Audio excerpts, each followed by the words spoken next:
Mettez-vous bien en ligne. La cérémonie va commencer.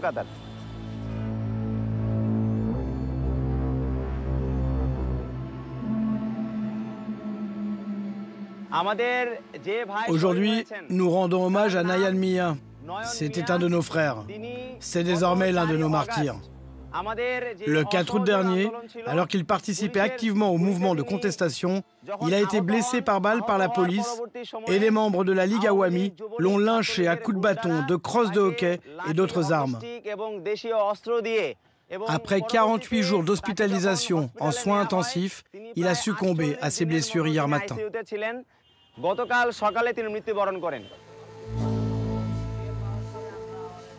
Tariqul Islam ne compte plus les camarades morts lors de la révolution de juillet. Entre 700 et 1000 manifestants ont été tués par les forces de l'ordre en l'espace d'un mois. En grande majorité, des étudiants opposés à Sheikh Hasina, l'ancienne première ministre du Bangladesh.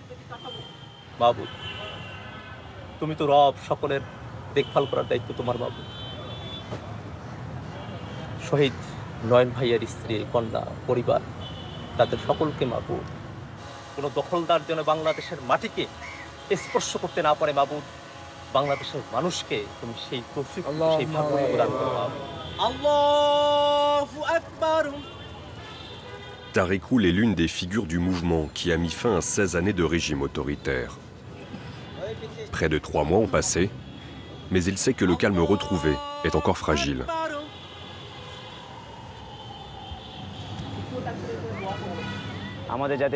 Nous devons par tous les moyens rester unis dans l'adversité et ne pas compromettre notre futur et tout ce que nous avons accompli jusqu'ici.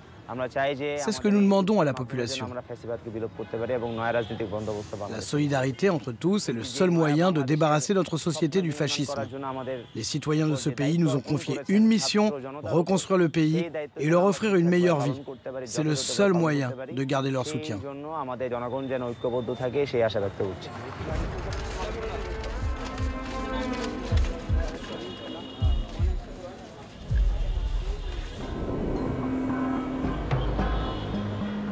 Rien ne prédestinait pourtant les étudiants du Bangladesh à devenir les acteurs de ce mouvement historique. Cette révolte a pour point de départ une réforme voulue par l'ancien gouvernement. L'instauration d'un système de quotas dans le recrutement de la fonction publique. Un tiers des postes devait être réservé aux familles des combattants de la guerre d'indépendance. Bien souvent, des proches de la Ligue Awami, le parti de Sheikh Hasina.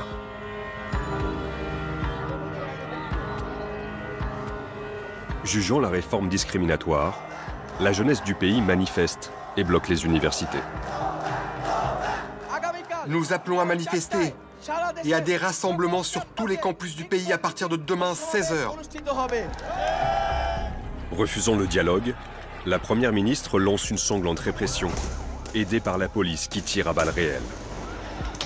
La colère se propage alors dans tout le pays pour faire tomber la Dame de Fer. Malgré le carnage, les étudiants ne reculent pas. Lâché par l'armée, Sheikh Hasina finit par fuir le pays le 5 août au matin.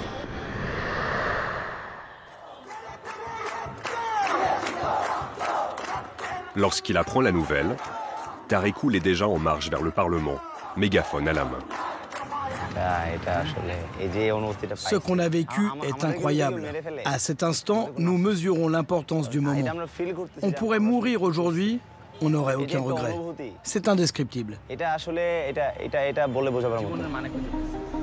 Par centaines de milliers, des Bangladais de tous âges envahissent le Parlement et la résidence de la Première ministre, emportant même des objets avec eux. Cette brique, c'est un morceau de l'ancien gouvernement. Maintenant, on va tout reconstruire.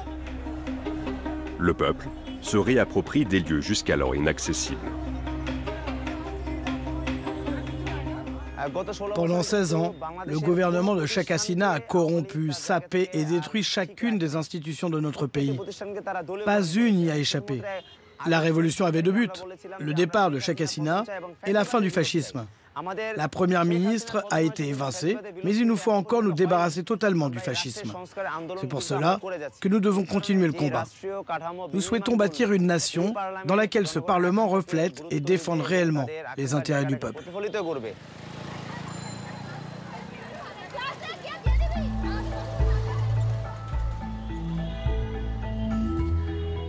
Dans sa chute, Sheikh Hasina a entraîné la figure de son père, héros de l'indépendance désormais honni.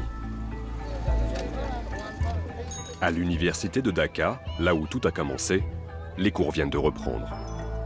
Mais pour Tariqul, la mobilisation sur le campus se poursuit sous une autre forme. Sur le terrain, notre équipe s'est rendue au cimetière pour rencontrer les familles des martyrs de chaque district. Nous avons également échangé avec les blessés et leurs proches. De plus, nous avons tenu des réunions avec les membres de notre mouvement pour partager nos points de vue. Ce que nous avons écrit ici est trop général, trop vague. Nous devons donner plus de détails. Pendant plusieurs semaines, il a sillonné le pays avec ses camarades pour recueillir les doléances des habitants des provinces reculées. Nous avons été surpris d'observer à quel point les habitants rêvent d'un nouveau Bangladesh. Tous ont le sentiment que leur voix ne comptait plus ces 16 dernières années. Ils pointent également des problèmes dans leur quotidien. Par exemple, la création de services médicaux de qualité, qu'ils soient privés ou publics, surtout dans le nord du Bangladesh. Ces enquêtes de terrain, nous les faisons ensuite remonter au nouveau gouvernement. Apaiser un pays déchiré, c'est la tâche immense du gouvernement intérimaire désormais à la tête du Bangladesh. L'homme sur lequel reposent tous les espoirs s'appelle Mohamed Yunus. Prix Nobel de la paix, inventeur du microcrédit et bête noire de Sheikh Hasina, le nom de cet économiste surnommé le banquier des pauvres a été imposé par les étudiants. Mohamed Yunus. সশ্রদ্ধ চিত্তে আমি আইন অনুযায়ী অন্তর্বর্তীকালীন সরকারের প্রধান উপদেষ্টা পদের কর্তব্য বিশ্বস্ততার সহিত পালন করিব Pour l'aider dans cette mission, Mohamed Yunus s'est entouré de personnes issues de la société civile. Parmi elles, deux visages du mouvement retiennent toute l'attention. Asif Mahmoud, mais surtout Nahid Islam.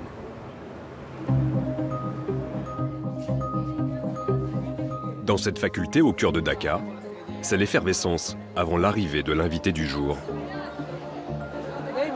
Mettez-vous bien sur les côtés pour lui laisser de l'espace quand il s'avancera vers l'estrade.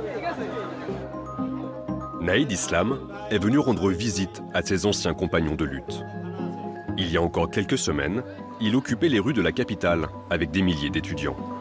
Le voici désormais propulsé au gouvernement à seulement 26 ans. À chaque fois qu'un dirigeant a été renversé au Bangladesh, les étudiants étaient en première ligne. Mais ensuite, ils ne prenaient pas part au nouveau gouvernement. Notre mouvement a prouvé que l'inverse était possible. Je serai toujours votre ami et votre frère. J'ai hâte de me mettre à votre service. Ensemble, nous résoudrons les problèmes des étudiants et des professeurs et nous améliorerons l'enseignement dans le pays. Merci à tous.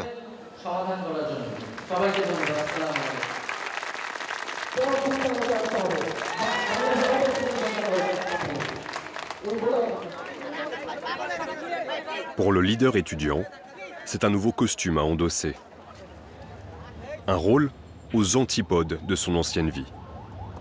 Lui, qui a été arrêté et torturé par la police lorsqu'il menait la révolte étudiante.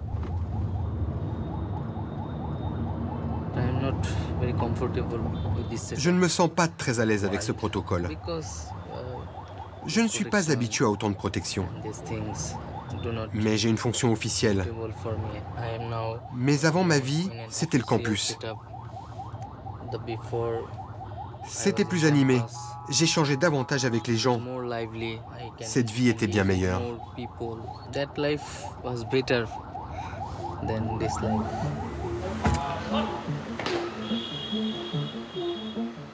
Au sein du gouvernement de transition, Nahid Islam a hérité du poste de conseiller en charge de l'information. Un portefeuille stratégique. Ces dernières années, les médias du pays étaient devenus des relais de propagande soumis à Sheikh Hasina.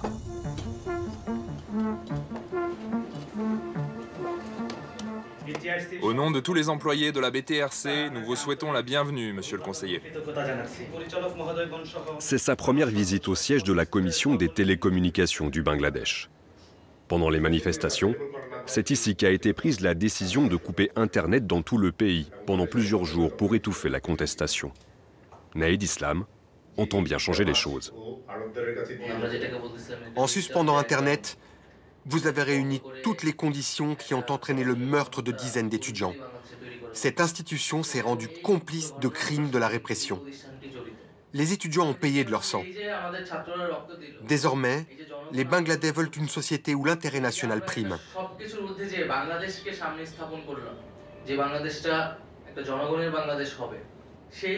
Ce sentiment est visiblement moins présent parmi certains fonctionnaires, qui se sentent davantage concernés par la sécurité de leur poste et leur promotion.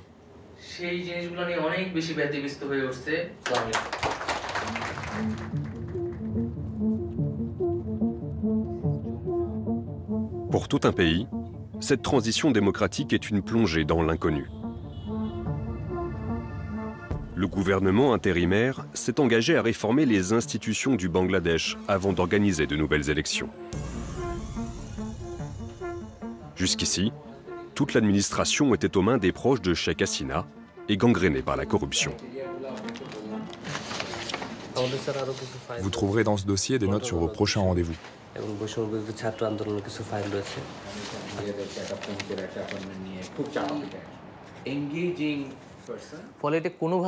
Les gens doivent prendre conscience que nous avons changé de régime et que nous ne reviendrons pas en arrière. Nous n'avons pas fait tomber un système où seul un parti politique dominait pour le remplacer par quelque chose de similaire. On doit remettre à plat toute la vie politique du pays. Il est certain que les nostalgiques du précédent gouvernement fasciste vont tout faire pour tenter de nous déstabiliser. Les partisans de la Ligue Awami présents sur le territoire ou qui ont fui à l'étranger vont vouloir nous créer des problèmes. C'est certain que nous allons rencontrer de nombreux obstacles sur notre chemin.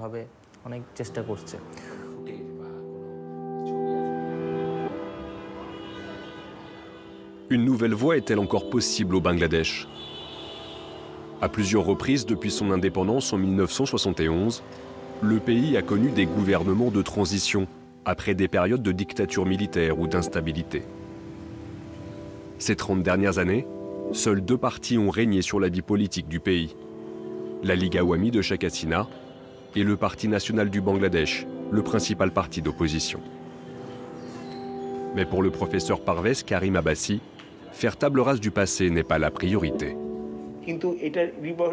Vous pouvez toujours voter une loi pour interdire la Ligue Awami, mais quelles en seraient les conséquences?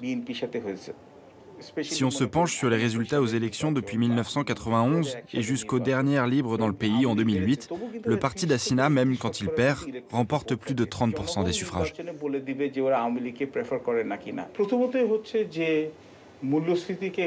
Je pense qu'il faut laisser aux électeurs le choix de déterminer si oui ou non ils veulent se débarrasser de la Ligue Awami. L'urgence, c'est de réduire l'inflation qui s'abat depuis plusieurs années. Et pour le moment, ce gouvernement de transition n'y est pas parvenu. Le coût de la vie en général a augmenté de 10 à 11%. Les denrées alimentaires à elles seules subissent une inflation de 14%. C'est ça la principale source d'inquiétude pour la population. Et c'est un vrai défi pour ce gouvernement. তো এটা হচ্ছে একটা সরকারের জন্য বিরাট চ্যালেঞ্জ মূল্যস্ফীতিটা সবার আগে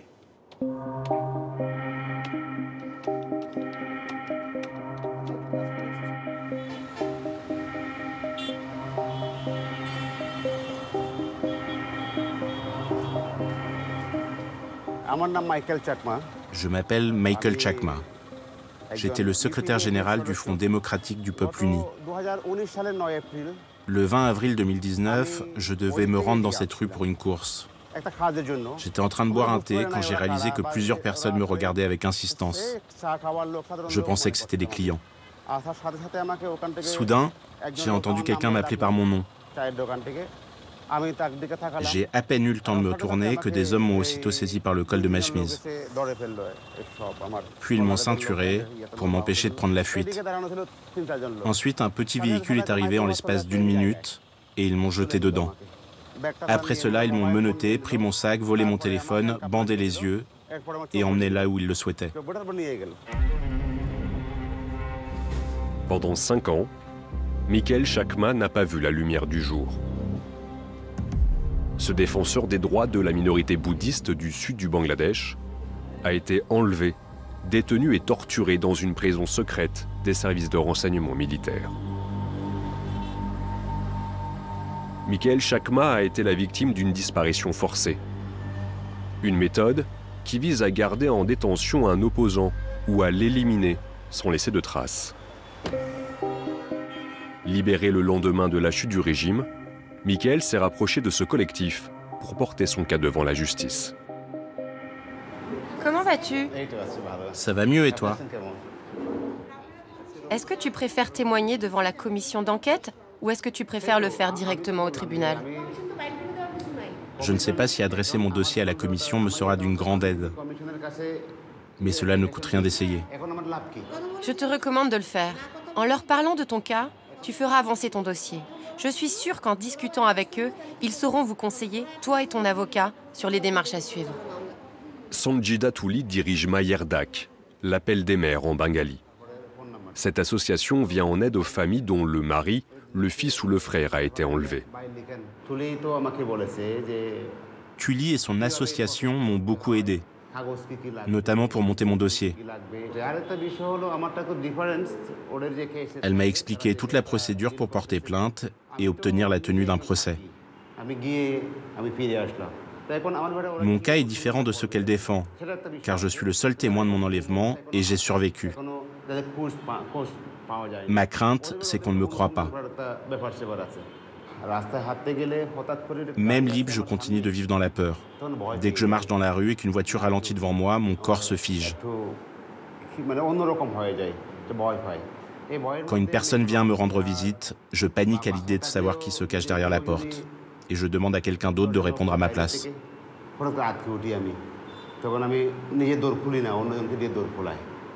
Le témoignage de Michael et des rares personnes qui ont eu la chance d'être libérées est très important. Par exemple, nous leur demandons s'ils ont pu identifier des prisonniers qui étaient détenus au même moment. Cela peut être une voix provenant d'une cellule voisine, une silhouette. Nous leur demandons de nous raconter ce qui leur est arrivé, de nous décrire les lieux, combien il y avait de cellules. C'est notre seul moyen d'obtenir des informations sur cette prison secrète, sur celles et ceux qui étaient en poste à ce moment-là, pour traduire les responsables devant la justice, et surtout pour savoir ce qui est arrivé aux disparus. Ces enlèvements se sont généralisés sous le régime de Sheikh Hasina. En 16 ans, le nombre de personnes disparues est estimé entre 600 et 1200. Certaines ont été libérées, d'autres ont été assassinées lors d'exécutions extrajudiciaires. Mais des centaines de victimes restent introuvables. C'est le cas du frère de Tuli. Ce haut cadre du Parti nationaliste du Bangladesh, le principal parti d'opposition, a été enlevé il y a 10 ans par des hommes du RAB, le bataillon d'action rapide. Des escadrons de la mort en lien direct avec le gouvernement. Ce jour-là, 8 personnes ont été arrêtées par des membres du RAB. On a des témoins pour chaque enlèvement.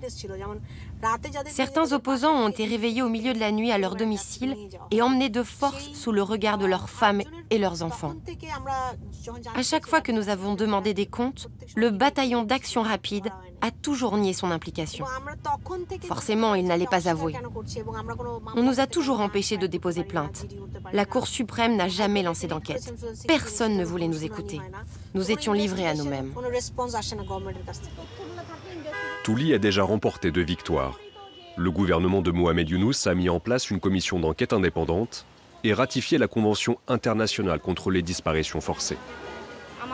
J'ai un fils qui attend le retour de son père, qui rêve de pouvoir lui tenir à nouveau la main quand il se promène dans un parc. Le mot « papa » n'a plus aucun sens pour lui. Tuli espère désormais que les responsables de ces crimes soient traduits devant la Cour pénale internationale.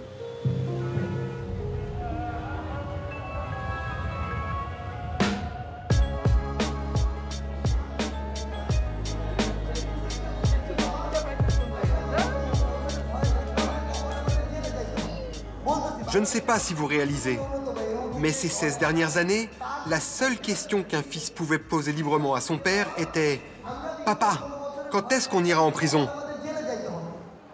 Sur le campus de l'université de Dakar, les débats sur l'avenir du mouvement se poursuivent.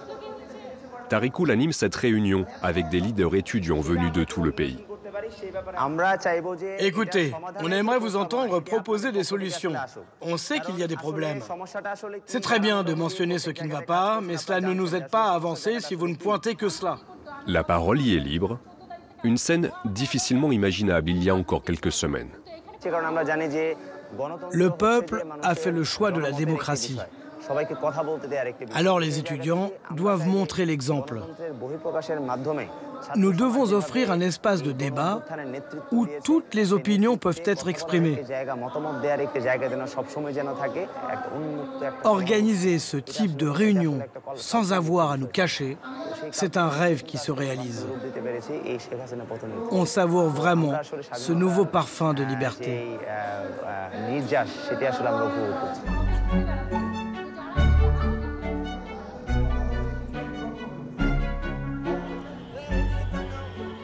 Bonjour, bienvenue.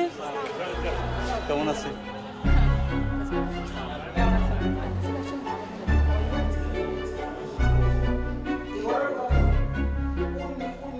এই মাইকটাকে প্ল্যাটফর্মের আমাদের সাজিদে ইসলাম তুলি আমাদের এই মাইকটাকে যিনি সমন্বয়কারী আমাদের যে আমাদেরকে সাহস দেয়। Pour la première fois, le combat de Touli et des proches de disparus est exposé au grand public. Notre photographe a suivi la vie des proches des disparus pendant 5 ans. Nous voulions montrer comment l'absence d'un proche ravage votre quotidien. Signe que les temps ont changé, l'exposition a lieu au sein du Musée national du Bangladesh. Vous n'avez pas idée à quel point c'était difficile d'organiser ce type d'événement par le passé. Il y a quelques mois, nous avions déjà tenté d'exposer une trentaine de photos. Mais rapidement, on nous a fait comprendre que cela n'était pas possible. Désormais, nous sommes impatients de pouvoir montrer ce travail à travers le pays, et même à l'international. Le monde entier doit savoir que des disparitions forcées ont eu lieu ici, au Bangladesh, en toute impunité, pendant des années.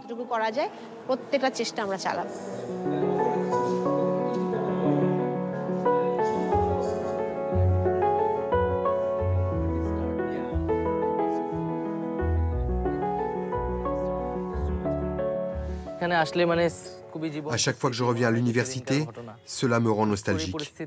En quelques semaines, ma vie a changé. Jamais je n'ai imaginé arriver là où je suis maintenant. Tout le monde pensait que notre génération n'était pas politisée, qu'elle était égocentrée, individualiste, carriériste, qu'elle ne pensait qu'à ses propres intérêts et qu'elle était indifférente aux problèmes qui gangrènent notre pays. Quand on sait cela, on peut clairement dire que l'implication de la jeunesse dans cette révolution est d'autant plus remarquable. Je peux faire une photo avec vous? En renversant l'ancien monde, Naïd et les étudiants du pays ont décidé d'écrire un nouveau chapitre de leur histoire. Embarquant avec eux les espoirs et le futur incertain de 170 millions de Bangladais. Il en va de notre responsabilité de soutenir leurs espoirs et leurs aspirations. C'est mon devoir de ne pas les laisser tomber, de ne pas les décevoir. Malgré les difficultés, malgré la charge de travail, malgré notre manque d'expérience, nous sommes déterminés à réussir ce nouveau départ.